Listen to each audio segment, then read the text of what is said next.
Yeah.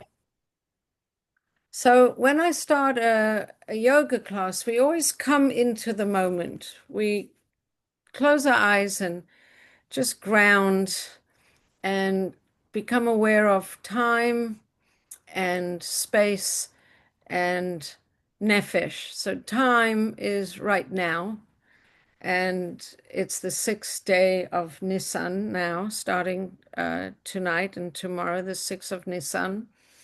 And the place is wherever we happen to be, which is amazing because we're defying time by being able to, we defying place by being able to be together in different places. And then Nefesh is coming into your own self. And all of us are coming to learn Tanya because we want to get the benefit of the illumination of the Alter Rebbe's wisdom. So Nefesh is us with our thirsty souls looking to be inspired and expanded. And we know that when we combine the time, which is right now, the place, which is right here, and who we are, we put those together. We get Olam, place, Shana, time, and Nefesh, which is soul. And Ayin Shin Nun spells Ashan.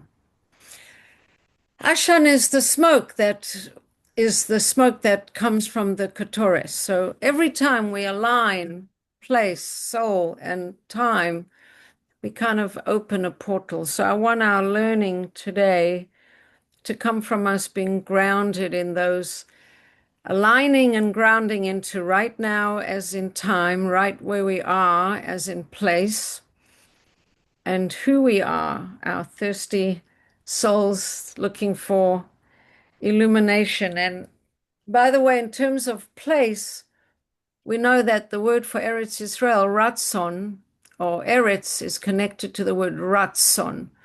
So Eretz, there's the Resh and the Tzaddik, and it's connected to Ratzon, the Resh and the Tzaddik, doing the will of Hashem. So wherever we are, even when we're not in Eretz Israel, if we're trying to do the will of Hashem in a way, we connecting to the energy of Eretz Israel. So that's just kind of like coming into the moment. And then just to start with the Hayom Yom for today, experience has shown that with less speculation, but working with orderliness and firmness in accord with the pleasantness of Torah, with the fact that the right hand brings close and the left hand pushes away, one is certain to achieve results, especially in matters concerning the fundamentals of our religion. So basically, what the Hayom Yom is saying is that we need to always be looking for that balance between Chesed and Gevura, which is Tiferet. We want to be aligned in our avoda that we need to find a good way to find that balance between bringing close and pushing away. And that can have many, many different applications for us in many, many different ways. But basically, it's to be acting in a state of balance within ourselves. So bringing in close, but at the same time pushing away, not being overly enthusiastic to bring everything close, not being too energetic in pushing things away, but having that balance. And I would say for each person, they could know what the balance means for them. Like, what is the battle for you in finding that balance? Is it like an exercise, right? Bringing close, doing more, more, more, pushing away, saying, I don't need to do more. Maybe theirs needs a balance, or in relationships, bringing close, or pushing away. So we want to have that balance. So for each person, they have to decide what that means to them. Okay, so that's our warm up. And now we're going to go into the Tanya. And before I bring up the text, because Susan's missed a couple, we're going to talk about the four kinds of categories of people. And for Dina Bracha, this will be review.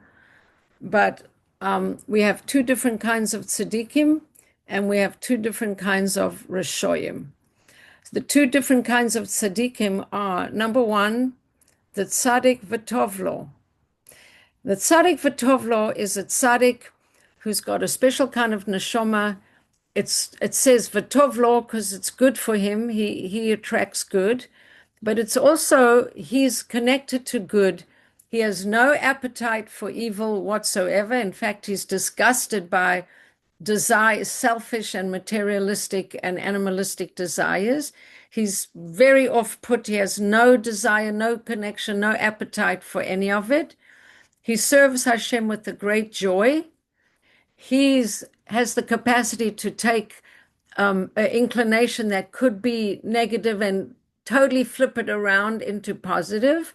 And another thing about him is he serves Hashem with such a joy and such a pleasure, but even not for his own satisfaction. He's serving Hashem with in such an exemplary way. And one of the determining factors of this tzaddik v'tovlo is he does it for the well-being of the world and the well-being of the light on the planet or the revelation of God in the world. He's not doing this tremendous level of service for his own satisfaction or his own joy in a connection with Hashem for himself. He's really doing it for altruistic purposes. So usually we say there's very few such neshamas in the world, and neshamas are kind of, one could say those neshamas come into the world very refined and very special. Susan, what did you say? Did you have a the question? Rebbe, very much the Rebbe was like that. He didn't really even want to be Rebbe Right, for the world. right, like the Rebbe, for sure. And Moshe Rabbeinu, and these great tzaddikim, they often called Raya Mehemna, they shepherds for the people. They of service, they're doing these things, and they totally unselfish. I didn't even know the video wasn't on. I know you like to look at the person. I'm just noticing. Hold on. Oh, okay. There it is. I'm Oh, sorry. okay. Hi.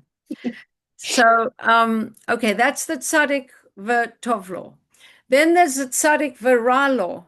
Now, when we say ralo, one could say that he's a tzaddik, but some negativity, he has some challenges in his life. That's one way of explaining it, but that's not the way that Tanya explains it. The way that Tanya explains it is that he's a tzaddik, he only does good, he only thinks good, he only speaks good. All his garments are thought, speech, and action only for good, but he doesn't have the same disgust for negativity.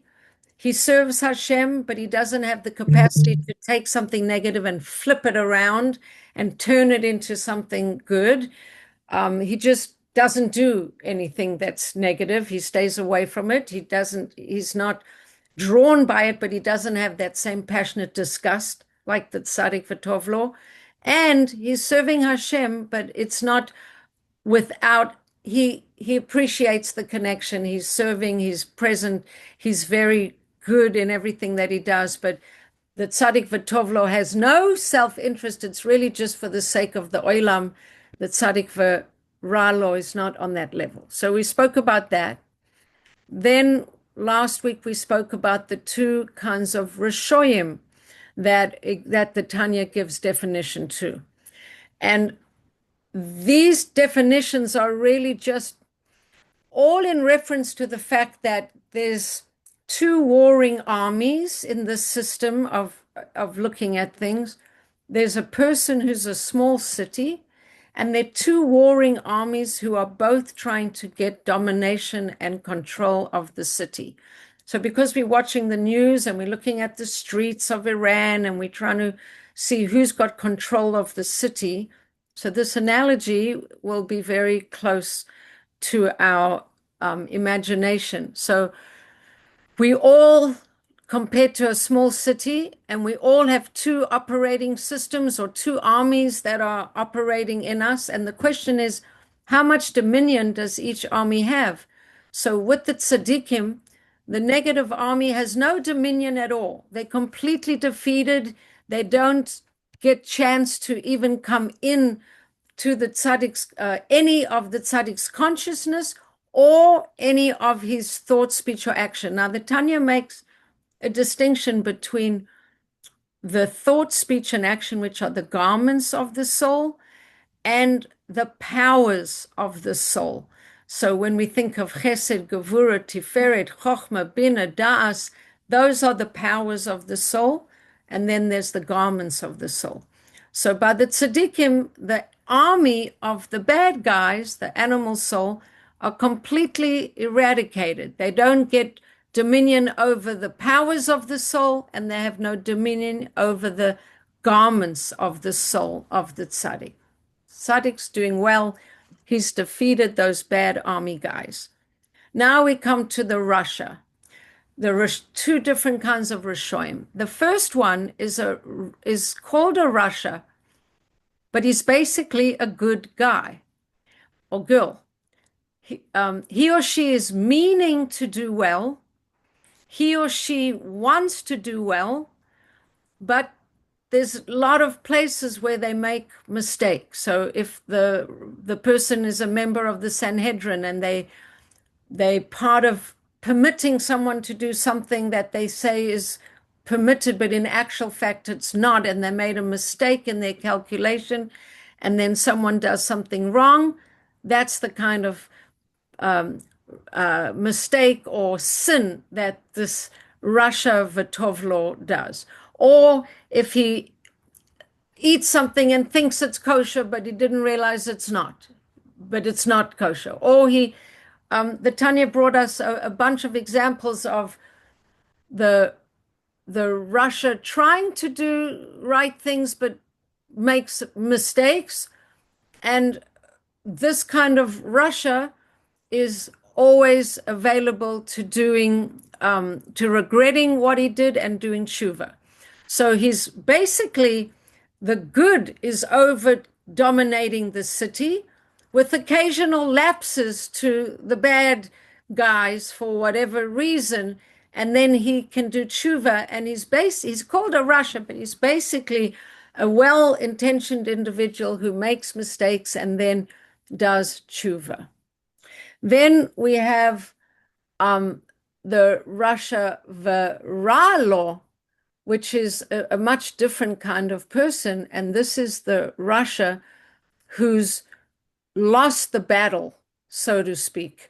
His small city or her small city is overrun by the bad guys, and they have dominion over the small city, more powerful. They've overwhelmed the city so that the thought and the speech and the action have succumbed to the forces of negativity, to the forces of the animal soul.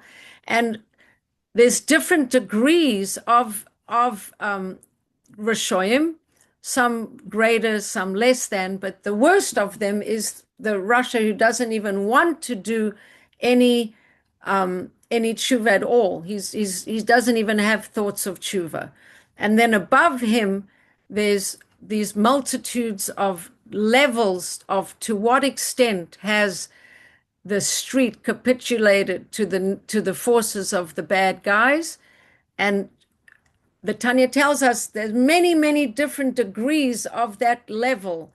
Some, there's still a little bit of good, but mostly the person's handed over to the negativity. So that's basically the two different kinds of tzaddikim and the two different kinds of Rishoyim. The one is basically the streets are in the hands of the Yetzer Tov, or the godly soul, but there are these mistakes, lapses, occasional sins. The person does tshuva, but he can't qualify for the category of tzaddik, because the tzaddik doesn't make mistakes. The tzaddik never falls. Tzaddik doesn't fall. But the Rishoyim, and of course, when we hear the word Russia, we think it's a terrible, horrible person, but most of us would fit into, in fact, all of us would fit into the category of Russia, Tovlo. We all Rishoyim because none of us are tzaddikim, and that's where we are. And we try our best, and when we fail, we repair, and that's how we move through. Then we've gotten through that. We got through the definitions of the two kinds of tzaddikim. We got through the definition of the two kinds of Rishoyim, and now we're coming to the one that's called the Benoni. And the Benoni is really the purpose of the Tanya. The Tanya is written for the Benoni, because if you're tzaddik, well and good. Lucky for you, you're a tzaddik.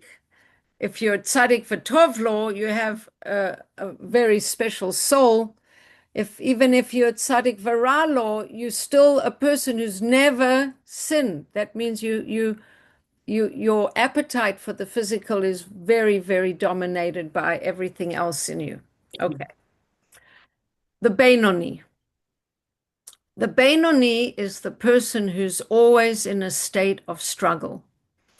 And the reason why the Tanya, it's actually one of its names is called Sefer Benonim, is because the Tanya wants to give us tools in how we can win this war, how we can go from being a Russia V'tovlo to upping our status just a little bit to a Benoni.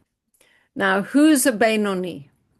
A Benoni looks very much like a tzaddik v'ra'lo. He looks almost the same, because the tzaddik v'ra'lo, he never sins in his speech, in his thought, or in his action.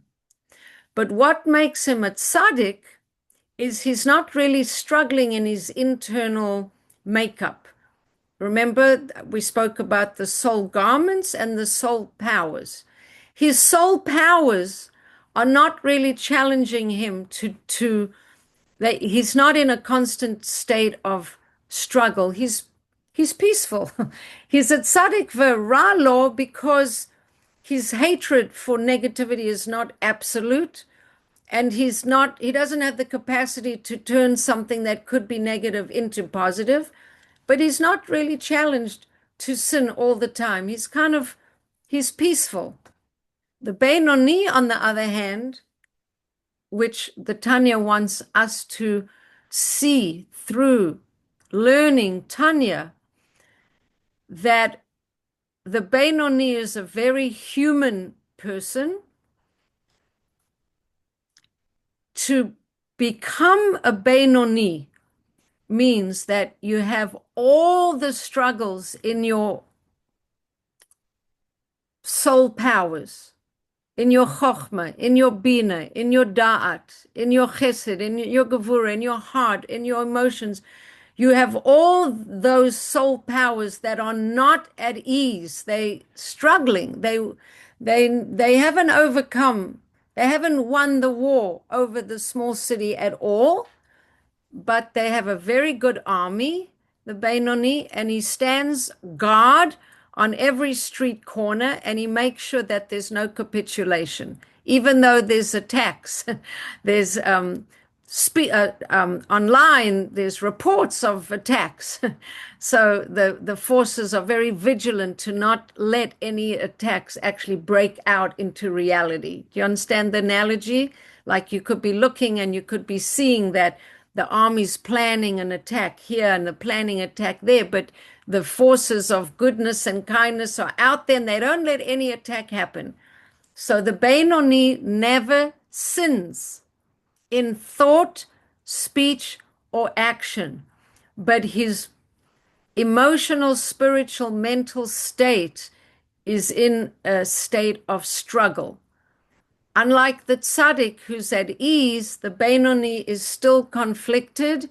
He has lots of different inclinations and impulses within him, but he's so rigorous and he keeps such a handle on himself that it never breaks out into a wrong thought, which is amazing, a wrong speech, or a wrong action.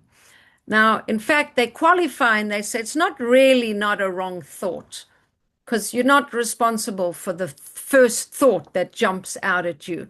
So the Benoni might get a thought of something not right, but he's not going to feed that thought. It'll come in, it'll knock and try to get in, and he'll give it the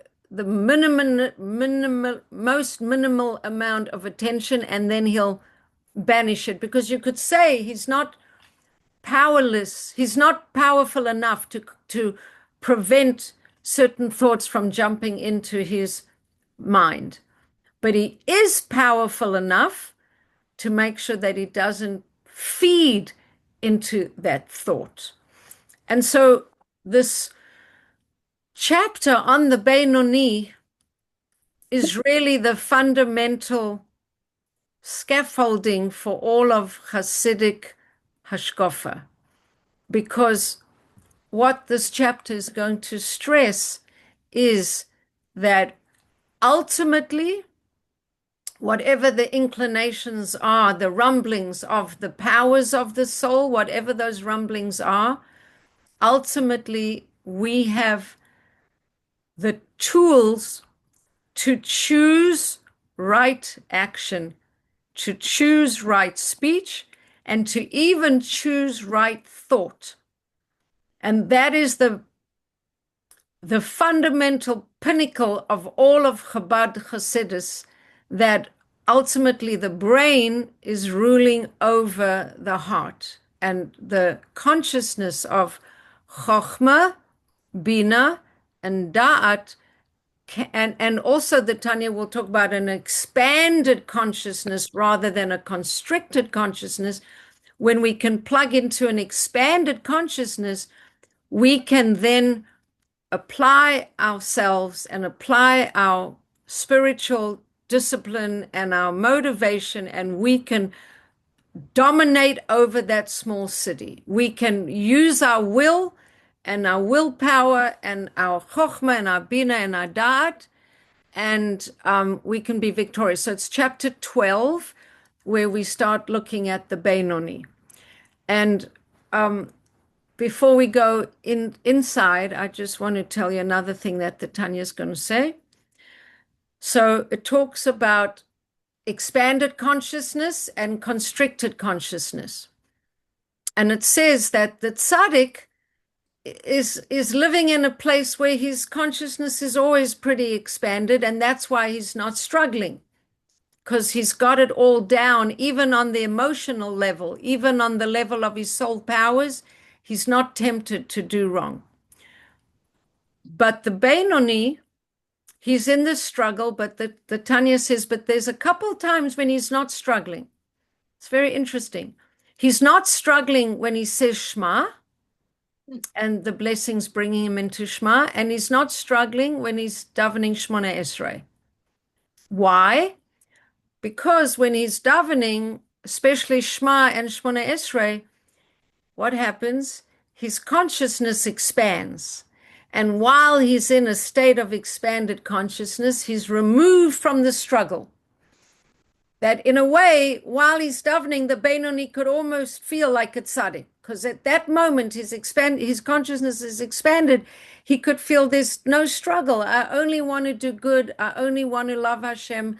I only want to serve Hashem. That's all I want to be. And so while he's davening, he's like a tzaddik. But then he finishes davening, and because he's human and he's not a tzaddik and he's living in this world, the consciousness constricts, and then he's back in the realm of struggle. And the Tanya wants to teach us how we can deal with the struggle. And so the Tanya is talking to the Benoni.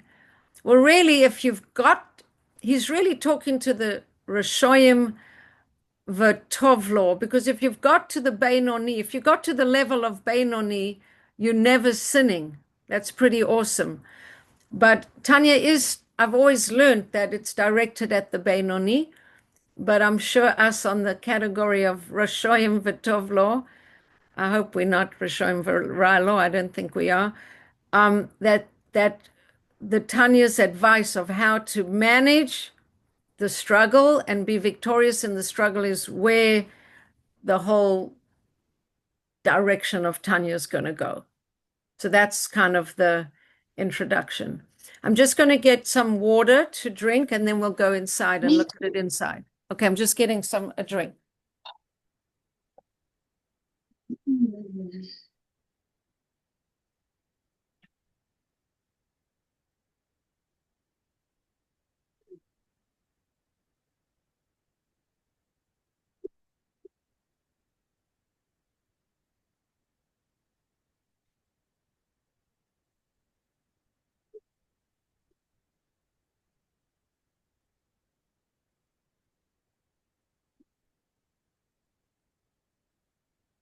I always usually bring a drink with me to teach because my mouth gets very dry, but I forgot or I ran out of time or something.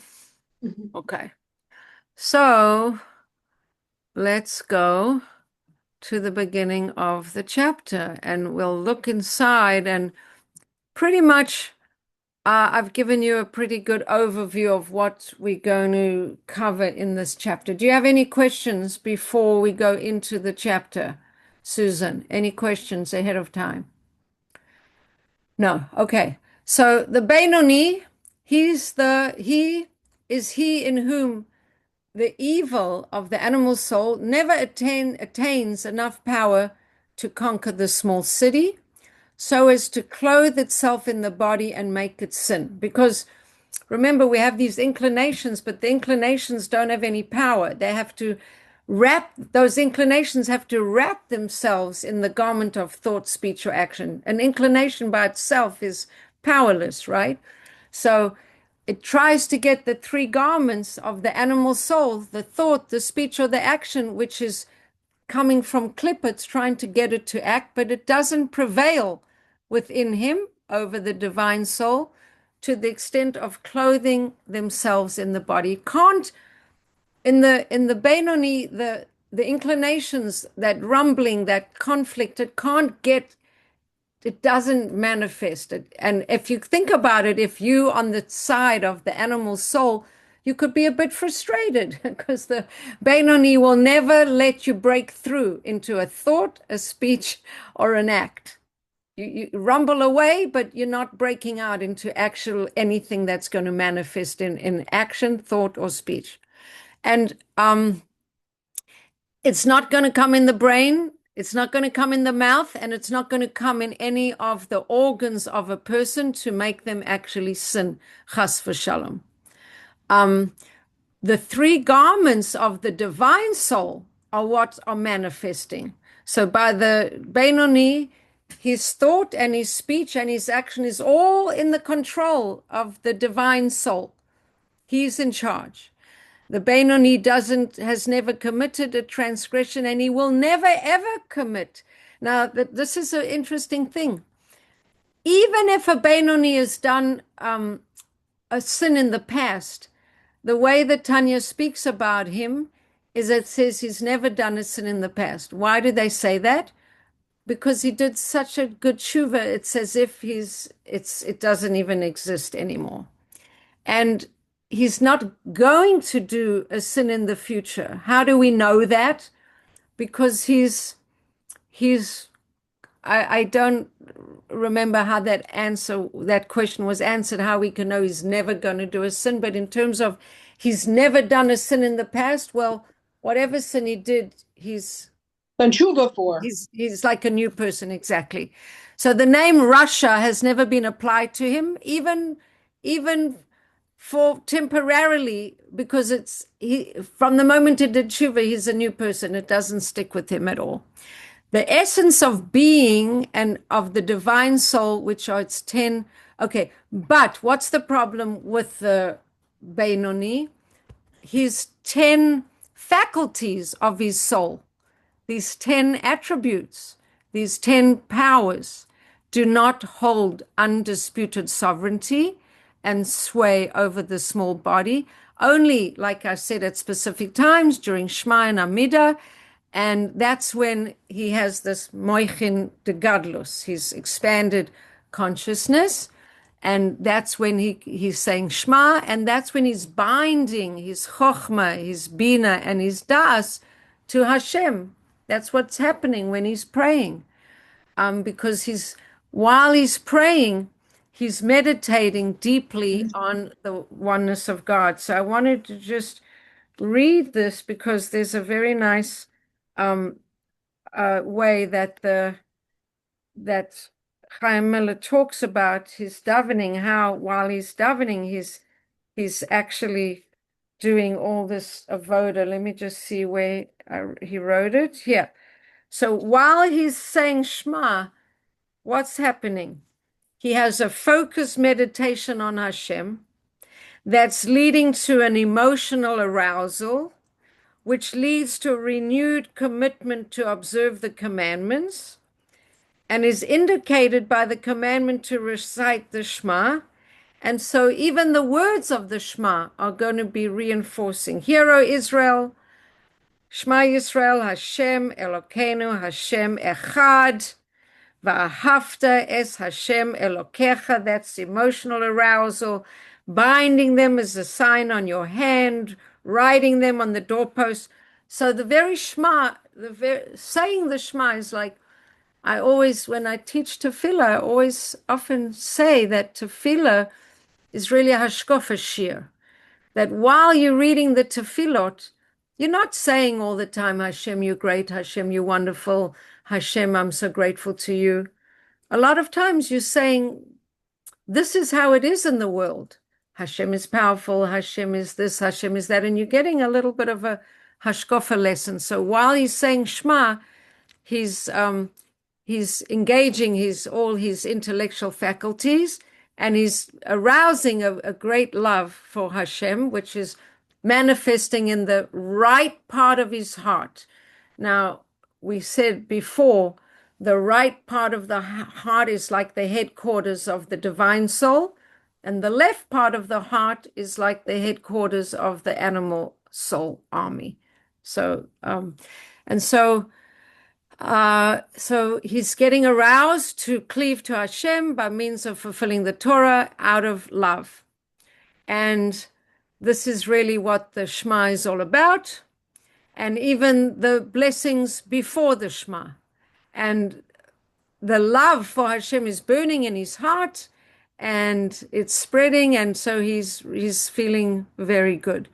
But once he comes after davening, and he's not in the state of this expansion, then the left part of the heart, or his more mundane, practical, day-to-day aspect of his life kind of wakes him up, and the struggle begins again. And they say here, he feels a desire for the lusts of this world and its delights. I mean, basically, he's in the pull and the push. I've got to go to work, but I didn't really finish my davening. I'm worried if I'm not on time, or I'm sure it's not terribly evil things, but they're just pulling him away, and he's in the struggle. But because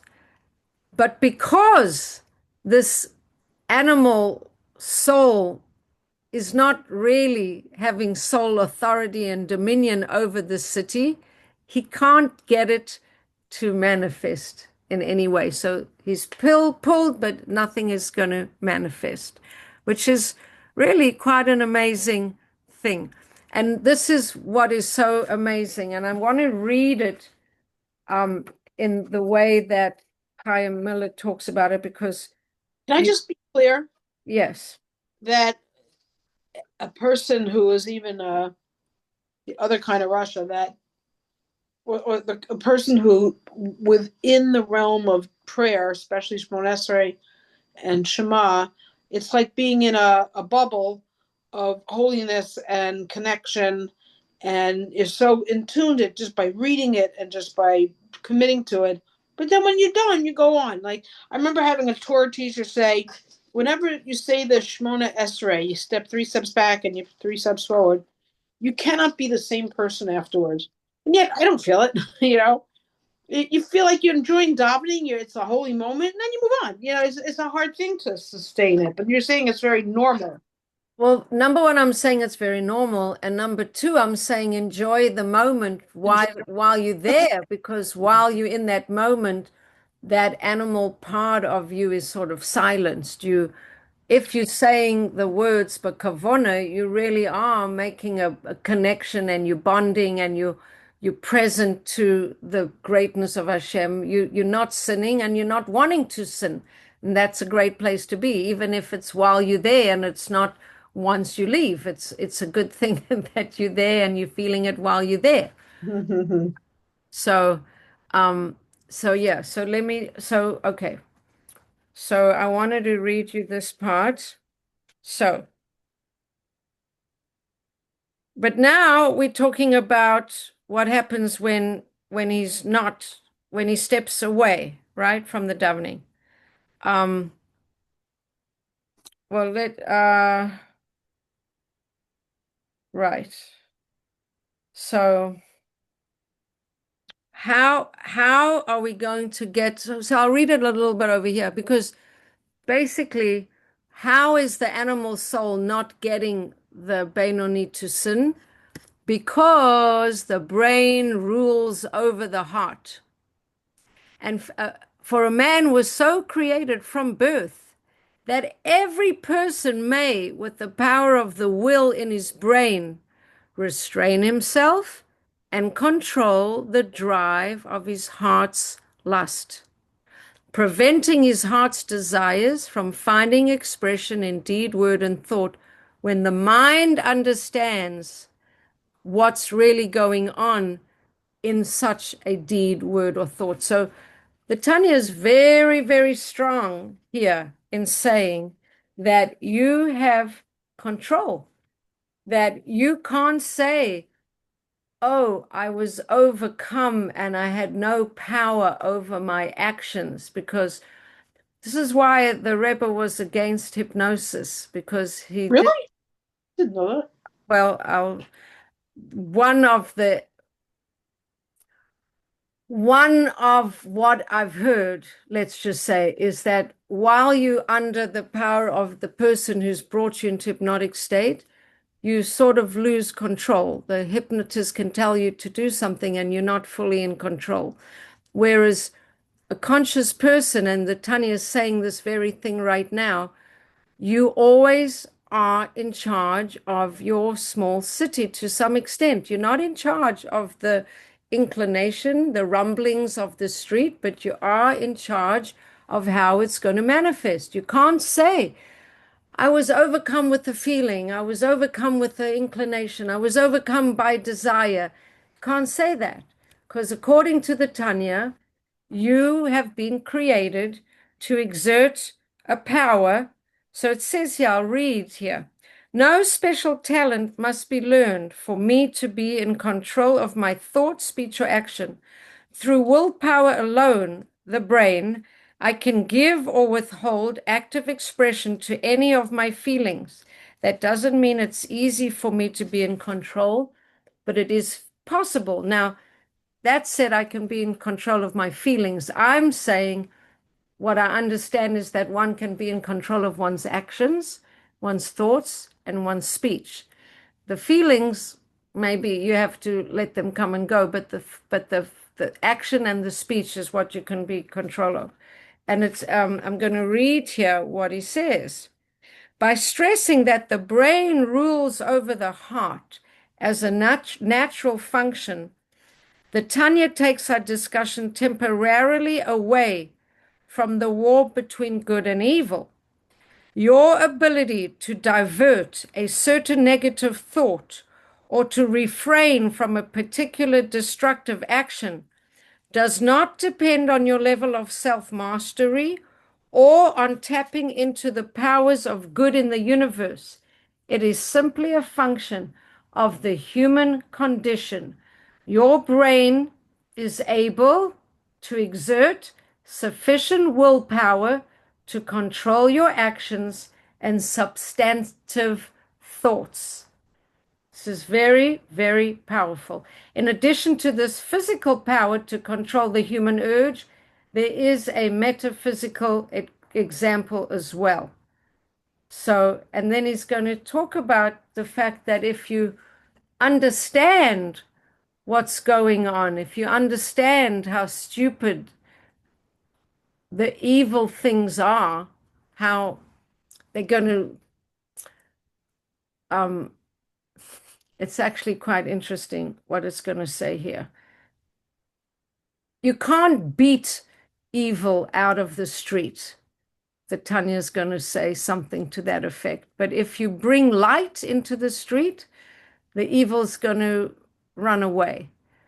That's the best way to deal with this negativity or this animal instinct.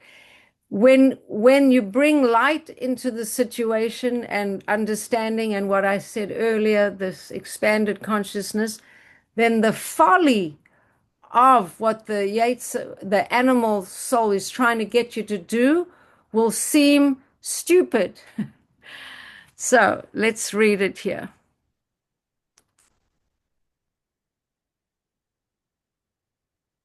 Let me read it over here.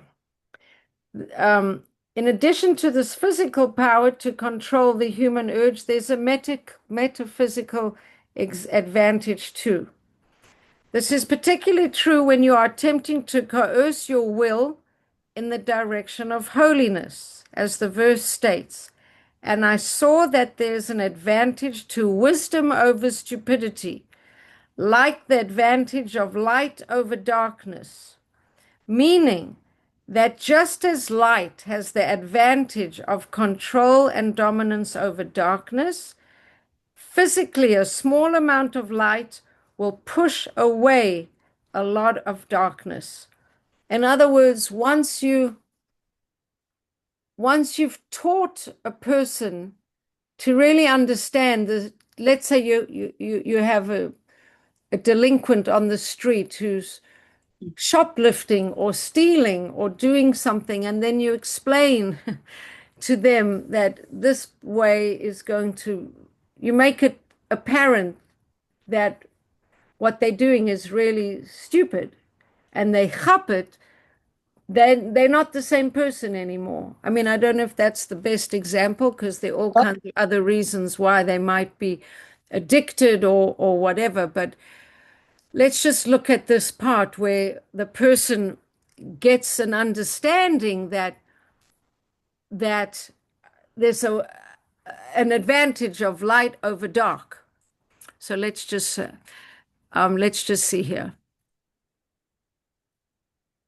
For a man was created from birth that every person may, with the power of the will in his brain, restrain himself and control the drive of his heart's lusts, preventing his heart's desires from finding expression in deed, word, and thought.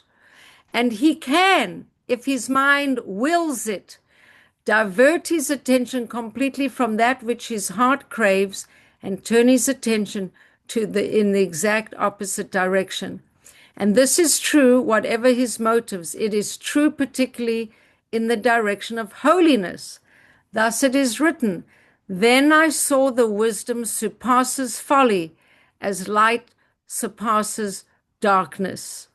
The analogy means that just as light has superiority, power, and dominion over darkness, so too a little physical light will banish a great amount of darkness, which will be displaced automatically and inevitably without any effort. The light doesn't have to try so hard. You just bring the light and the darkness disintegrates. That's the nature of good and evil. And this is a big, big teaching from the Rebbe and from Chabad Chassidus. So is there driven away automatically much foolishness of the klippa and the sitra achra of the animal soul located in the left part of the heart. When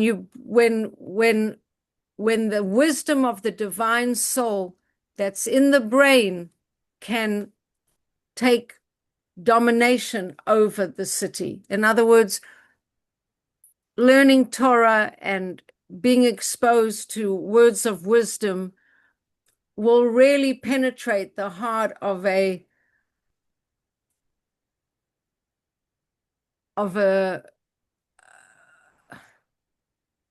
I mean, as I'm saying this, I know that in reality there's some very stubborn people who, no matter what you say, they don't seem to be open to hearing it. But let's try and understand what the Tanya is saying, because the Tanya is saying that you bring the good and the dark, you bring the light, and the darkness just sort of disintegrates. And even they even quote, the Tanya even quotes that a person doesn't sin unless they get a ruach shtus, which is like they go a little crazy for a few moments, because if they were in their right mind, they wouldn't sin. So how does it happen that people get into such places where they so much in this ruach shtus, in this place of folly and almost foolishness? How has it happened? Because in the Benoni, that foolishness is banished. It's banished by the wisdom of the divine soul that's in the brain. It doesn't get a foothold. And so in the Benoni, the godly soul continues to rule over the body, because the godly soul has managed to kind of show to the animal soul the folly of its ways. Like it's managed to bring enough light that the animal soul army had to withdraw, basically. But he's not a tzaddik because he's involved in this wrestling match all the time. And for this dominance that the light of the divine soul has over the darkness and folly of the clip of the animal soul, that is limited. He's only able to be victorious as far as his thought and his speech and his action goes. But he's still got, the battle going on within him. Let me just see if there's anything else that we have to bring out, because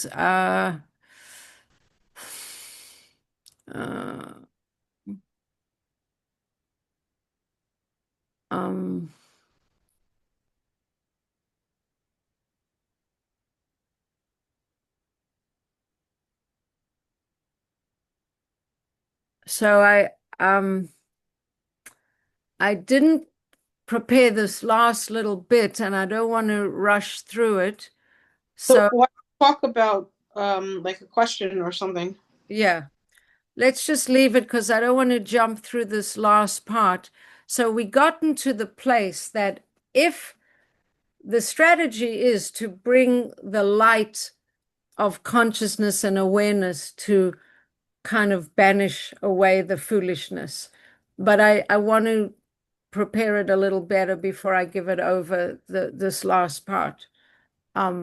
So if there are questions on what we've done so far, then let's discuss that. So, I've always been on the peripheral of Tanya because I found it very intimidating, intense, and overwhelming. And I really, really like the way you teach it and breaking it down, and it's not threatening at all. And maybe I'm at an age or a time in my life that I could hear it. Plus, I've heard little bits of it for so many years, being lamplighters and all that, and light and darkness. But it's so interesting. I thought we were all Benonis. I didn't know we were like Russias that were really not Benonis at all. But I Well, thought were. it's a tremendous level to get to a Benoni, because Yeah. a Benoni to the outside world, you wouldn't be able to tell the difference between a tzaddik veralo and a Benoni, because the tzaddik veralo is never sinning in thought, speech, or action, and the Benoni is never sinning in thought, speech, or action. But The tzaddik is calm he's not sinning, he's not being challenged in that same degree. He's sort of vanquished his animal soul he's vanquished it, he's silenced it, he has no appetite for that anymore. Whereas the Benoni is in a conscious and constant struggle, but he's on such an incredible madrega that he never loses the battle. That's It's what's incredible. I incredible. had no idea. So, but psychologically, it's hard to consider yourself a Russia, even if it's Latova, or Latova, or whatever you call it. Of law. Tovlo, that has the word Tov in it. Like it's hard to like enjoy life and serve Hashem b'simcha and with your whole heart when you're a Russia. It's like a really Well, logically hard thing. I think it's very specific to the way that the Tanya is talking about these categories, and the rabbis make it very clear that the Rasha, according to the Tanya, is not what we usually think of a Rasha as a despicable, horrible, disgusting person. That's not the way the Tanya is using the word.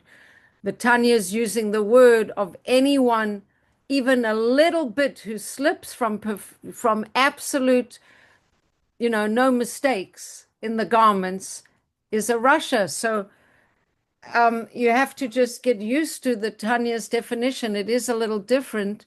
And if you walk away from the sheer, well, I'm a Russia, I'm a Russia, you might not feel like so bouncy Throw in the towel. you know, but um, it's kind of like a way of just categorizing different people. I'm not sure why the Tanya does it, but I do know that right away, while he's doing this categorizing of different levels and standards, he is already giving us hints and tools of how to win this battle. The other And thing, why aren't Hasidim in general not learning Tanya? Like, what defines Chassidus and other Chassiduses? well, the Maggid of Mezrich told the Alter Rebbe to write down Tanya in a concrete and intellectual way. But he wrote it down for all of Hasidism. The fact that so the Maggid of Mezrich had many students. Let's say he had about 10 main students. Each one of those students became the head of a dynasty of Hasidim. One of those students happened to be the Alter Rebbe. And one of those students was given the task to write down everybody's Chassidus in a book that could be used as a handbook. And So, yet, I mean, some do. So definitely some do. But like the women in a lot of Chassidim, don't learn Chumash. right. Well, I'll tell you also what distinguishes Chabad. So, number one, the Alter Rebbe was the one who was given the task to write all of this stuff down in a way to be like a handbook of avoda. And many of the other Chassiduses do learn Tanya as well, because it's really all the principles from the Baal Shem Tov and from the Arizal and from the Rabbi Shimon Bar Yochai, and it's all the Kabbalistic understandings of the creation of the world and the power of tshuva and all these things. All the Hasidim come from the same philosophical thing as this. But the difference between Chabad is Chochmah, Bina, and Da'at, which means that in the Chabad school, all the Hasidim are supposed to understand all this stuff. And in the other Chassiduses, they called Chagas Hasidim. They Chesed, Gevura, Tiferet, Chagas. And those different branches of Hasidism or Hasidus, they emphasizing more the emotional aspect. So if you serve Hashem with faith and with joy, and you loving Hashem and fearing Hashem, then you're doing the chagas, the chesed, the gevura, the tiferet. Your emotions are all in the right place. For Chabad Chassidus, it was important to understand this intellectual, to understand the framework Right. intellectually. The other Chassidus houses were more about serve Hashem b'simcha. You don't need to understand all this stuff. Just love and fear and enjoy and do the avoda. And the Rebbe will tell you how, kind of he'll guide you. And Chabad is like, no, you have to understand it yourself. You have to understand all this stuff. So that's the difference. But it's all the Chassidus is based on the same hashkofa, but in the other Chassidus, they don't stress learning all of this stuff in the way we are now. Wow, that was great. Okay. So we will break until after Pesach, but we need to remind ourselves that we didn't complete chapter 12. We've still got just the tail end of it. It would have been good to just rush it through, but I felt like I didn't have it clear enough. So Mhm. we'll just start the next time and just go over. I'll ask Dina Bracha to remind me. Is Dina Bracha still there? Yep, she's still there, but Hi. I don't she's not see you. able. She's Hi. a telephone call, and it's hard for her to talk on the line. But Right. she's very I'll much, send her a chat message. yes, yeah, she's very much there. So we will have learning on Wednesday night, and hopefully we'll learn some things about the Seder and Pesach and Oh, good. That's all good. of that. And wishing you all a good night. Yeah, you too. Can my message go if you get off? Because I'm just sending a message. Great. All right. And to you, enjoy your. Well, I'll see you Wednesday, Mrs. Shem. Yeah, you'll see me Wednesday. Okay. Thank Okay. you All so right. Happy cleaning. much. All right. All the Okay. best. Stay soon.